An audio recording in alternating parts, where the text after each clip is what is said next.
there are some of you listening that are thinking, oh my gosh, the markets are so expensive right now.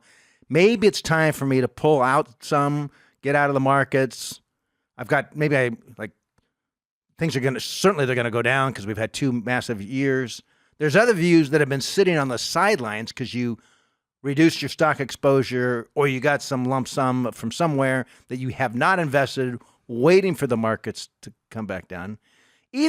Regardless of where you are, like if you own stocks, those are designed for long-term investments. What does that mean, Scott? Anything 5+ years. If you've got money that you're going to be spending in 5+ years, if it's going to be spent in less than 5 years, then on a new car, it's money set aside for your home maintenance, distributions for your retirement.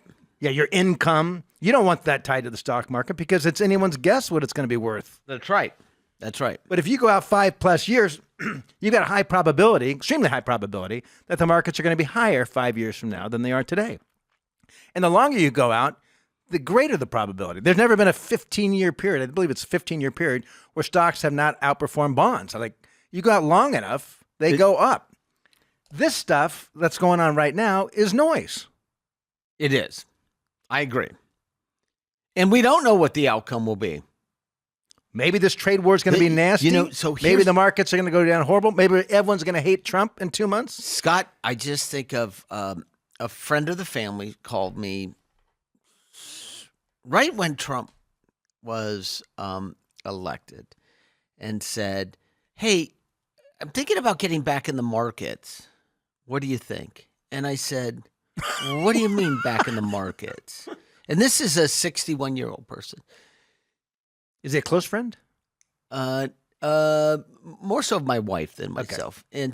And she said, does your wife have a lot of male friends, close male friends? No, it's a female. Okay. Does my wife have a lot of close male friends? That sounds strange. A friend of mine, I was just assuming some male. If my wife had a lot of close male friends, I probably wouldn't know about it, would I? Maybe not.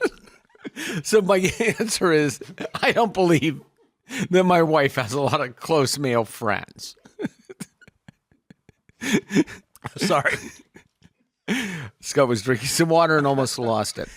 So I said, when did you get out of the market?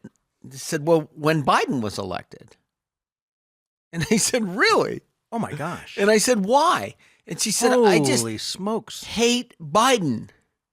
I hated him. And I said, well, that really isn't a good reason to be out of the markets because the correlation historically, the stock market did pretty dang well when Biden was in office. Really well. It did pretty well. And so my point to her is, you need a financial advisor, not me. I'll refer you to someone in the firm. You're too close to you're too close to your investments emotionally, and you're too close to me to my wife to actually.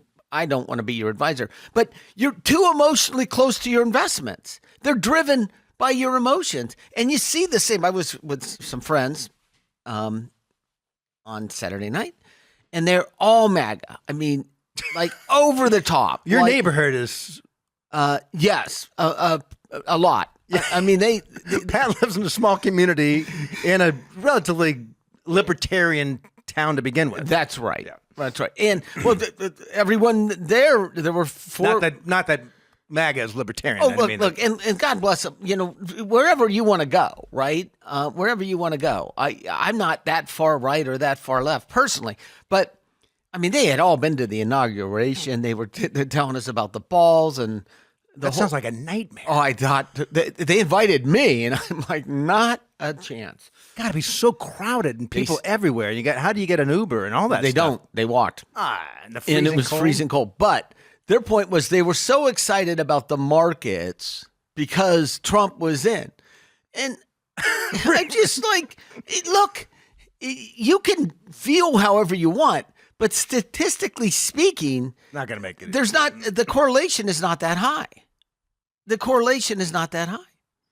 And I did think, we had a call a couple of weeks ago where a gentleman called and was worried about the tariffs and what happened after Smoot-Hawley and the Jones Act, right? And, that's right, I remember that, yeah. Right? And I was thinking this weekend, what if